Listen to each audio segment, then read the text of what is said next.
네, 이렇게 6분의 패널을 모시고 융합 연구 어떻게 할 것인가라는 주제를 가지고 말씀을 나눠보도록 하겠습니다. 먼저 우리 두 분 대학원 박사과정 학생 같은 경우에는 혹시 융합 연구에 어떤 관심을 갖게 된 계기나 이런 것이 있으십니까? 예. 네, 안녕하세요. 저는 지금 생명과학부 윤태영 교수님 연구실에서 연구를 하고 있는 박사과정 학생 김창원입니다. 저는 이제 생물물리학이라고 하는 분야를 하고 있고요. 그래서 물리학을 활용을 해서 이제 생물학적 시스템을 분석하고 이제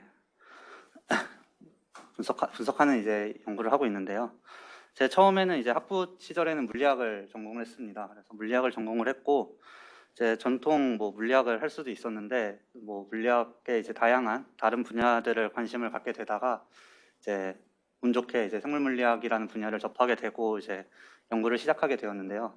일단 가장 흥미로웠던 거는 이제 생물학 시스템이라는 게 제가 아는 이제 가장 복잡한 시스템 중에 하나인데 그거를 이제 제가 공부했던 물리학 지식을 가지고 어떻게든 설명을 하고자 하는 그런 게 되게 재미있어서 시작을 하게 되었고요.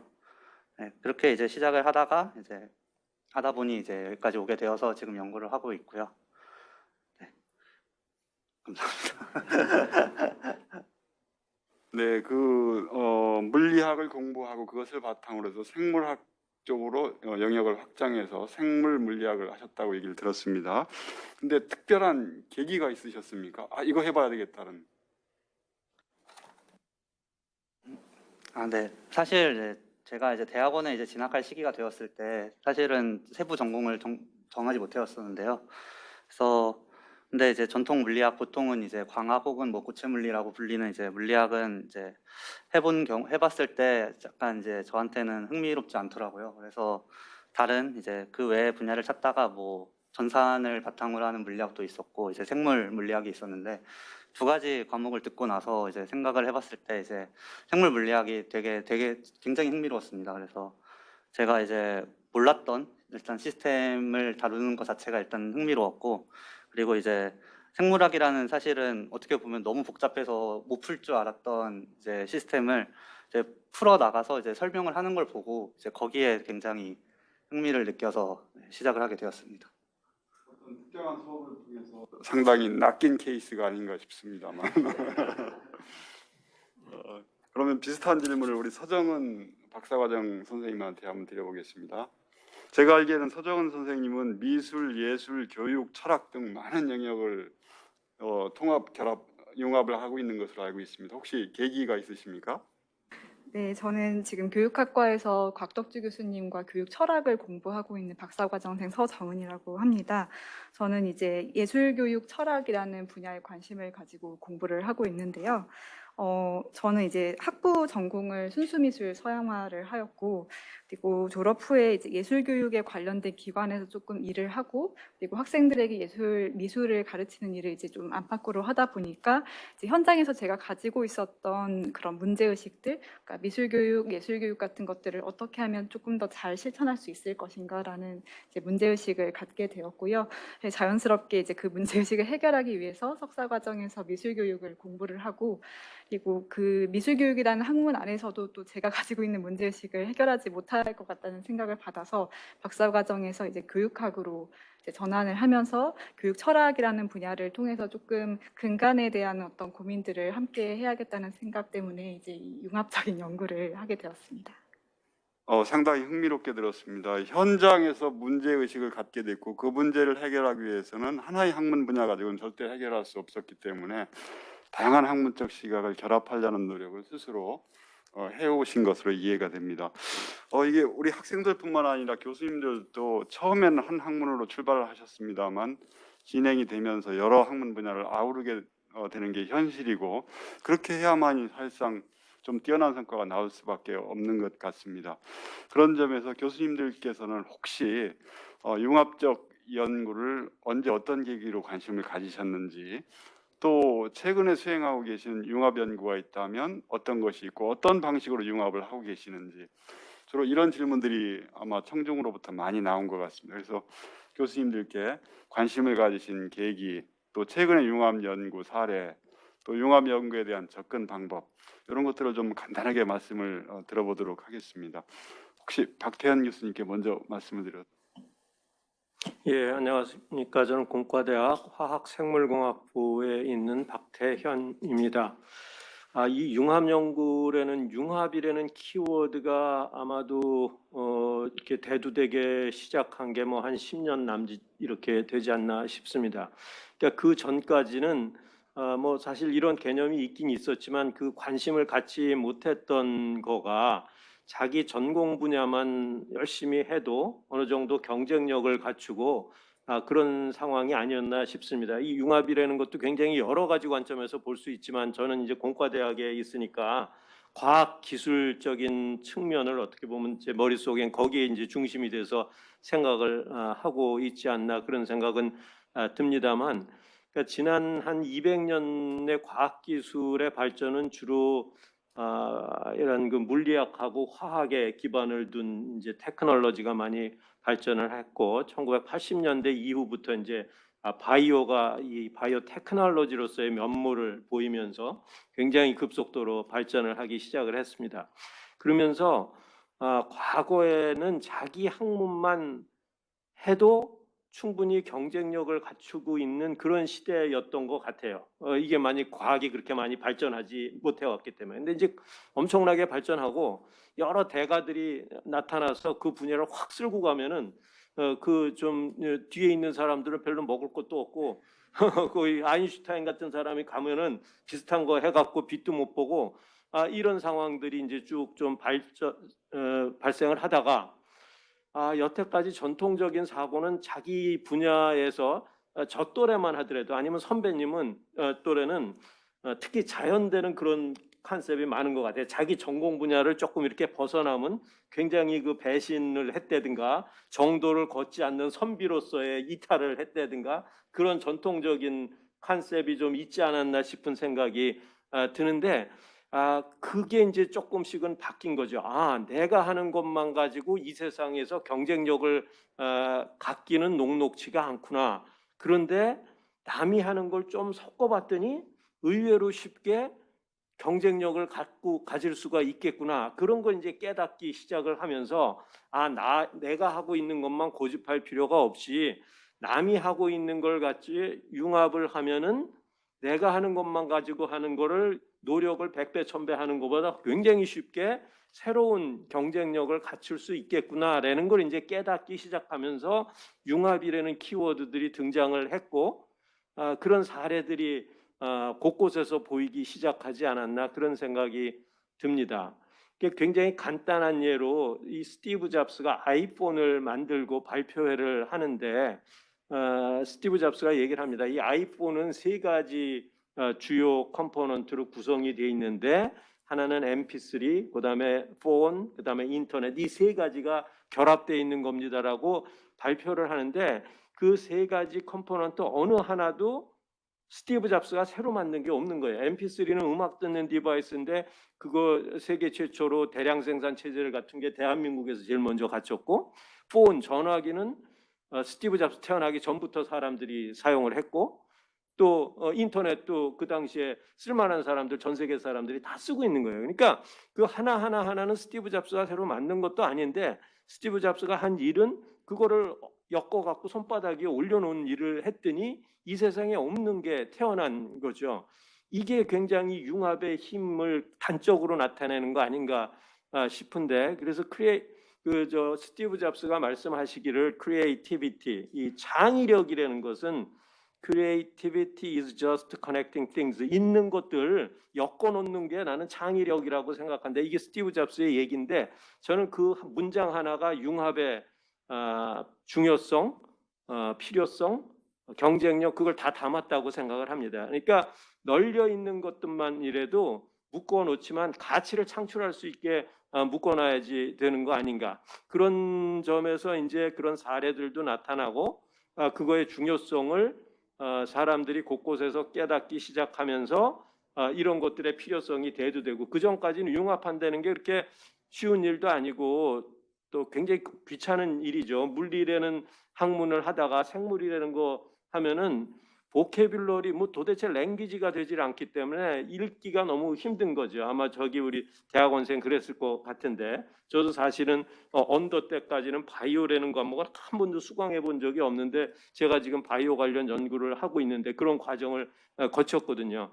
그러니까 별로 하고 싶지가 않는 거죠. 남의 분야를. 그런데 보니까 남의 분야 조금 섞어놨더니 성공한 예들이 많으니까 이제 그런 융합의 중요성을 스스로 깨닫게 되고 그게 사회의 조류로서 점점 퍼지게 되고 그런 거 아닌가 싶습니다. 이 4차 산업혁명이라는 것도 별로 그렇게 융합하고 다르지가 않은 게 그 클라우스 슈밥 이 4차 산업혁명을 그 다보스 포럼에서 제일 키워드화 하신 분이 그 4차 산업혁명이라는 책에 보면 그분 얘기가 4차 산업혁명이라는 거는 디지털 테크놀로지, 피지컬 테크놀로지, 바이올로지컬 테크놀로지 이 세 가지의 테크놀로지가 상호 인터랙션에 의해서 어우러져 갖고 태어나는 새로운 기술이 리드해 나갈 사회를 4차 산업혁명 시대라고 생각한다. 이게 아주 단적으로 융합 기술, 융합의 중요성을 얘기하는 거라고 생각을 합니다. 그래서 제 얘기가 너무 길어지는 것 같은데 하여튼 저도 융합 연구를 하고 있고 제 분야는 주로 이런 후각, 인간의 후각을 센서화 해갖고 지금 냄새 맡는 핸드폰이 이거 보기도 하고 얘가 쳐다도 보거든요. 사진 딱 찍고 얘기하는 거 듣기도 하고 터치도 느끼는데 얘가 냄새도 못 맡고 맛도 못 봐요. 오감 중에 두 가지를 못 하고 있어서 우리는 그 나머지 두 감각을 여기다가 집어넣는 거를 우리 이제 연구의 주제인데 그러기 위해서는 바이오를 알아야 되고 또 센서라는 이런 나노 머티리얼 디지털 테크놀로지를 알아야 되는데 내가 아는 데는 한계가 있기 때문에 이게 모든 걸 다 알 수는 없기 때문에 그래서 이제 콜라보레이션을 해야지 되고 그런 데서 융합 연구의 중요성과 필요성이 나타나는 거라고 생각이 됩니다.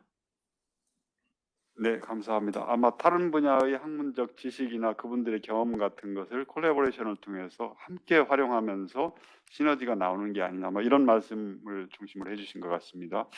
인문학 분야에서는 사실은 융합이 더 어려운 난제인 것 같습니다. 근데 제가 알기에는 박흥식 교수님께서 이런 융합적인 접근을 통해서 상당히 성과를 많이 내고 계신 것 같아서 말씀을 좀 들어봤으면 좋겠습니다. 예, 이번 포럼에 처음 참여하게 된 서양사학과 박흥식입니다. 저는 이제 흑사병이라는 주제를 좀 집중적으로 공부를 하게 됐는데요. 흑사병이라는 주제는 사실 제가 뭐 고등학교 때부터 들었던 주제고 유학 가기 전에도 알고 있던 주제지만 제가 99년에 유학해서 돌아왔는데요. 그 이후에 제가 중세 말기 원래 서양사 전공자인데 그 이후에 우리 사회의 변화 혹은 지구촌의 변화에 특별히 신종 전염병이라는 것들이 굉장히 빈발했습니다. 그래서 제가 통계를 보면 거의 2000년 전후로 해서 한 해도 거르지 않고 새로운 전염병이 계속 발병했고 그런 게 이제 제가 흑사병에 대해서 특별히 관심 갖게 된 계기였고 저는 유학 때는 사회경제사라는 중세 도시, 길드 이런 주제에 집중했었는데요.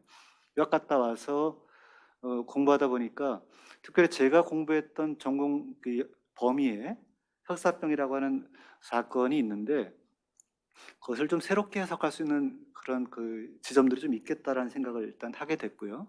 그래서 그 전까지 흑사병에 대해서 국내에서 논문 한 편 정도 쓰시거나 하는 분들이 계셨지만 저는 이제 2003년부터 집중적으로 제 개인적으로는 이제 흑사병이 사회에 어떤 영향을 미쳤는가 그게 일반 역사학자들이 이제 관심 갖는 주제이거든요. 그래서 그런 주제에서 관심 갖고 그 다음에 흑사병이 근데 이제 다양한 영향을 미쳤지만 제일 큰 부분 아마도 많은 사람을 희생시킨 건데 희생자 통계가 어떻게 만들어졌고 얼마나 믿을 만한가 그런 이제 통계들. 그래서 주로 역사가들이 하는 작업을 다시 이제 확인하고 하는 절차를 처음에 시작했습니다. 근데 하다 보니까 결국은 흑사병의 원인에 대한 설명을 배제하고 그 영향이나 결과만 설명하는 것 가지고는 흑사병 전체를 설명하는 게 한계가 있고 그래서 제가 그 후부터는 원인에 대한 관심을 갖다 보니까 이제 굉장히 어려운 과제에 직면하게 되더라고요. 왜냐하면 최근에는 이제 새로 연구된 주제는 기후변화가 전염병 발병에 어떤 영향을 미치는가 이게 굉장히 큰 이슈고 그래서 아주 많은 자연과학자들이 거기에 대한 연구 결과를 발표해 놨는데 그런 것들을 배제하고 역사 사료에 등장하는 것만 가지고 우리는 설명을 해왔거든요. 그러니까 이제 1500년 전에 남겨진 어떤 사료 조각 가지고 해석을 하는 문제를 해왔는데, 그러나 그게 흑사병 전체를 설명하는 그런 그 사료가 되지 못하기 때문에 결국 자연과학자들에게 자연을 하나의 역사의 기억으로서 사료로서 연구하고 재구성하는 그런 사람들이 남긴 최근의 자연과학적인 결과물들을 무시하거나 배제하고 그 주제를 설명할 수 없다는 생각을 하게 됐습니다. 그러니까 어떻게 보면 문제가 굉장히 복합적이고 다양한 전공에 접근해야만 전염병이라고 하는 현상을 설명할 수 있다는 생각을 하게 되면서 이제 어쩔 수 없이 그래서 원인에 대한 탐구, 그래서 최근에는 정말 생각지 못하게 뭐 네이처나 사이언스 논문들을 읽고 있는데요. 그리고 중세 시대 의사들이 남긴 그 논문들이 있거든요. 그런 논문들을 가지고도 제 논문을 좀 써봤는데, 그러니까 중세 의사들이 남긴 텍스트를 보니까 지금 현재 의사들이 쓰는 논문하고는 또 굉장히 다른 게, 예를 들면 지금은 어떤 질병을 이야기할 때 무슨 병 해서 그 병에 대한 다양한 증상들이 있지만 중세 사람들에게는 질병을 가리키는 질병 이름이 없었고요.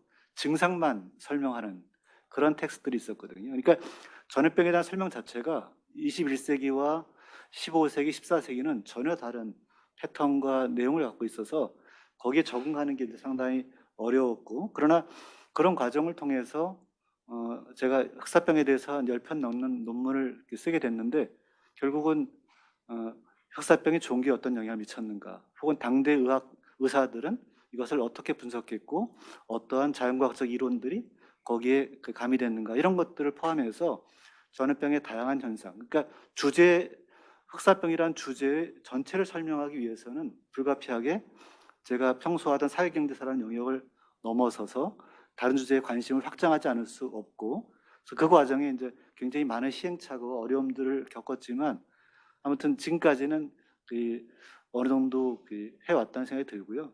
그러나 시행착오를 굉장히 많이 했습니다. 사실.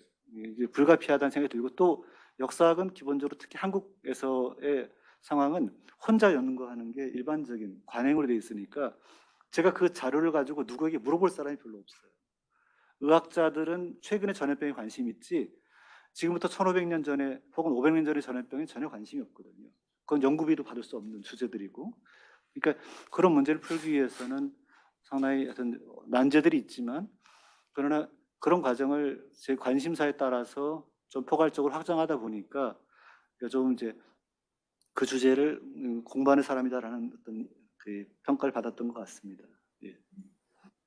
네, 감사합니다. 지금 말씀 들어보니까 인문학자이시면서도 기상학의 어떤 분야 또는 보건학, 전염병학 분야의 논문들이나 글까지 다 읽으셔야 되는 그런 문제가 있으시네요. 이게 자연과학이나 공학 같은 경우는 서로 콜라보레이션이 가능한데 인문학자로서 혼자 이걸 다 하시려다 보니까 정말 시간과 노력 투자를 많이 하셨을 것 같습니다. 혹시 잠은 주무십니까? 예. 네, 뭐 앞서서 박태훈 교수님하고 박흥식 교수님께서 이제 좋은 말씀을 해주셨습니다. 근데 저는 자연대 이제 생명과학부에 있는데 뭐 과학의 발달사를 이렇게 더듬어 보면 앞서도 말씀 주신 것처럼 뭐 수학, 물리, 화학이 이제 근간이 되어 왔고 한 20세기 들어서면서부터 뭐 생명과학의 어떤 이 과학의 어떤 꽃처럼 피어나고 있는 시기라고 생각을 합니다. 근데 왜 그런 과정이 거쳐졌을까를 가만 생각해 보면 알고 있는 게 충분하지 못했기 때문에, 즉 17세기, 15세기보다 20세기 들어서면서부터 문제의식을 좀 인식을 하고 그것을 풀고자 하는 질문들이 여전히 생물에서는 정말 많이 알지 못한다라는 것을 인식하면서부터였다고 생각을 합니다. 그 과정에서 이제 융합 연구를 어떻게 정의할 것인가는 다양하게 이제 생각을 해볼 수 있다고 생각을 합니다. 그러니까 혼자서 연구하는 연구, 그게 아니라 나의 연구를 도와줄 수 있는 공동 연구자를 찾는 것, 또는 그 연구 주제를 서로 다른 시각에서 완전히 다른 관점에서 살펴보는 것.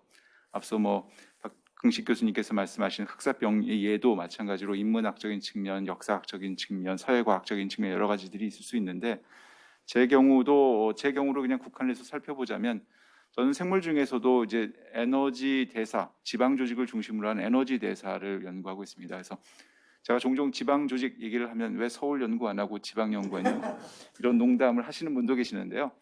생물이 이제 살아가는 과정이 제일 중요한 게 말 그대로 생존의 문제죠.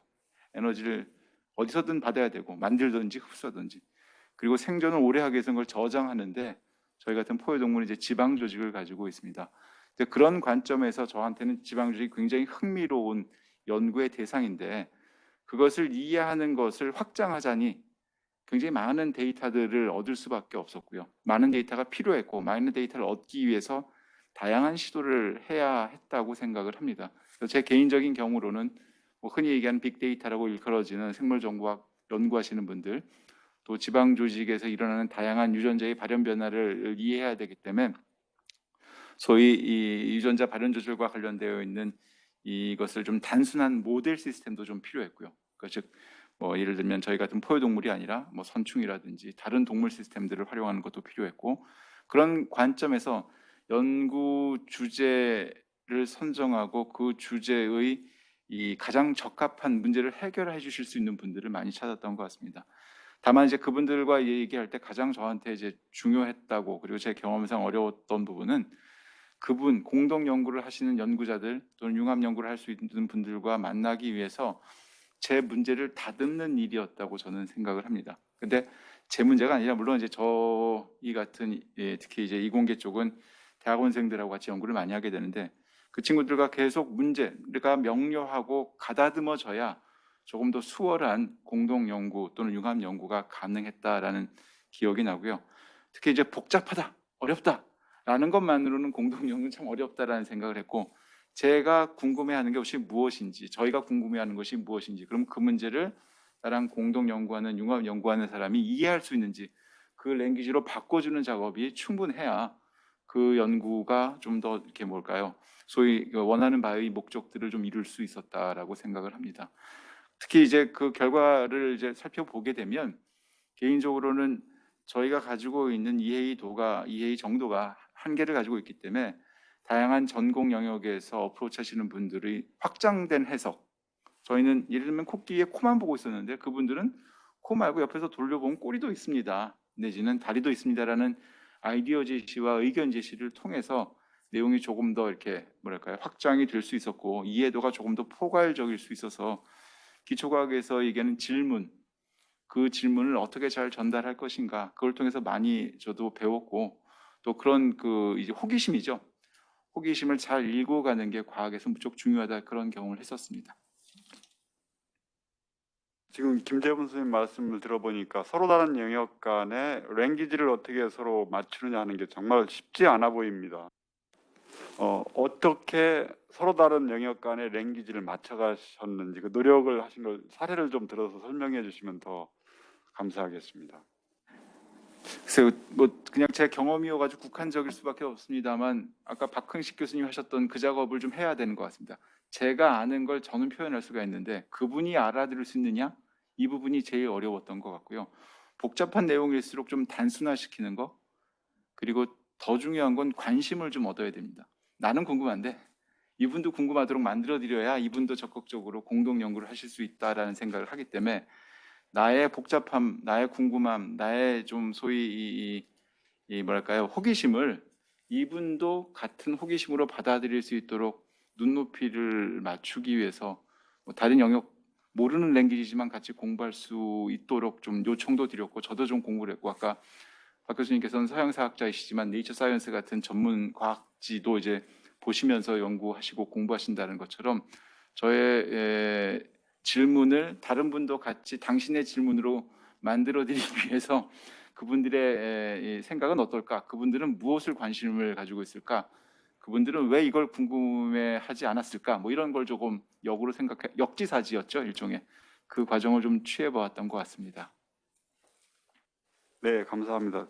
다른 분야의 학문 연구 동향이나 그분들이 축적해온 지식, 그분들의 문화 같은 것을 따라잡기가 상당히 쉽지 않기 때문에 거기서 오는 장애가 많이 있을 것 같습니다.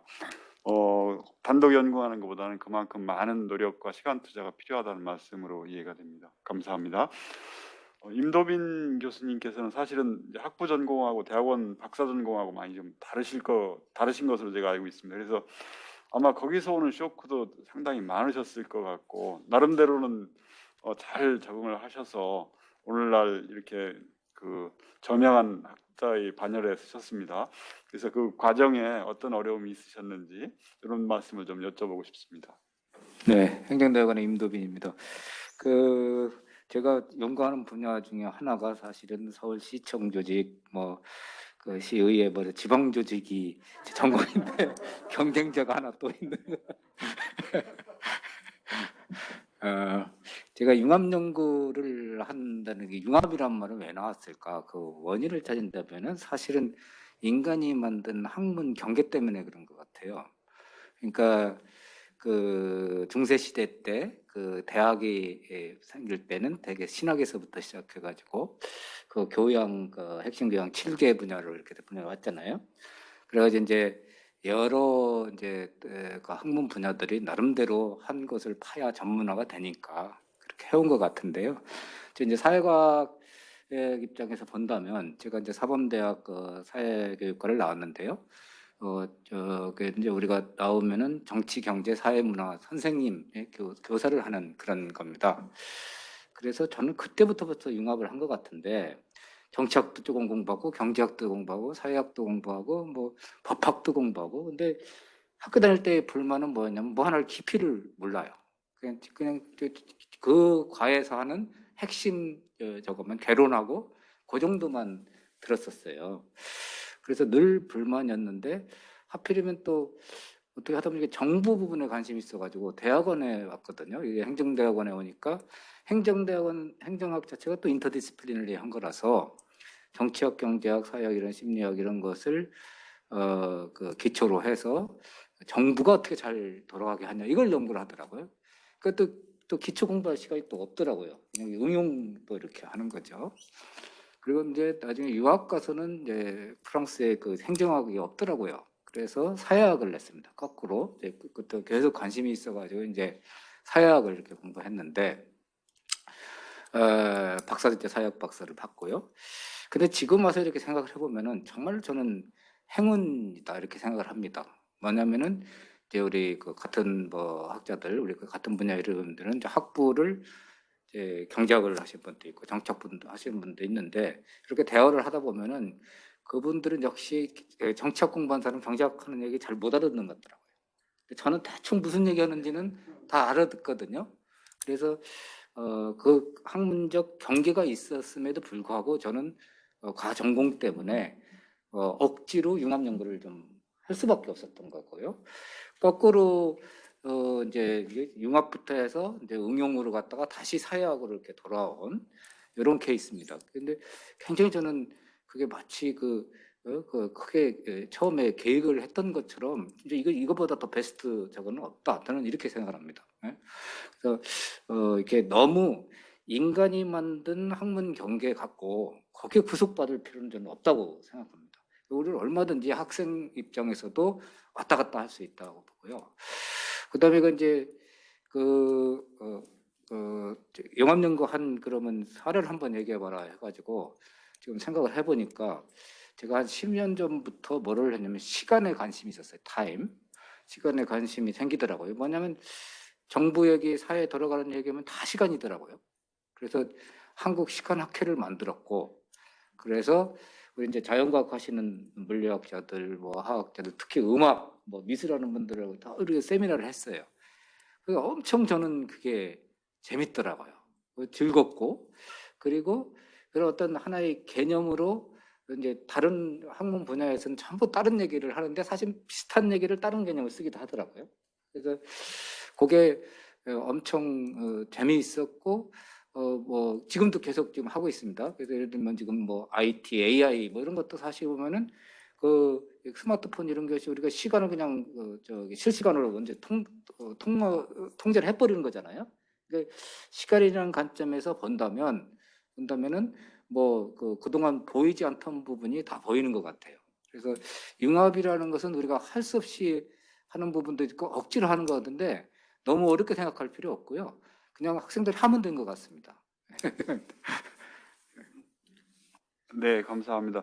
사실 말씀을 들어보니까 임도빈 교수님께서는 아마 공공 분야에 대한 관심이 있으셨기 때문에 공공 분야의 문제 해결을 어떻게 할까라는 관점을 가지고 보면 사실은 정치학, 경제학, 정책학, 뭐 여러 학문 분야, 사회학 분야의 지식이 필요하고 그것을 여러 가지 그 과정을 통해서 자연스럽게 공부를 하셨고 그다음에 최근에는 이제 시간의 문제까지 시간 문제라는 게 뭐 특정한 하나의 학문 영역이라기보다는 그 주제에 관심을 가진 다학문적 접근이 필수 불가결하기 때문에 아마 현재도 융합적인 연구를 하고 계시다라고 이제 말씀을 해주셨습니다.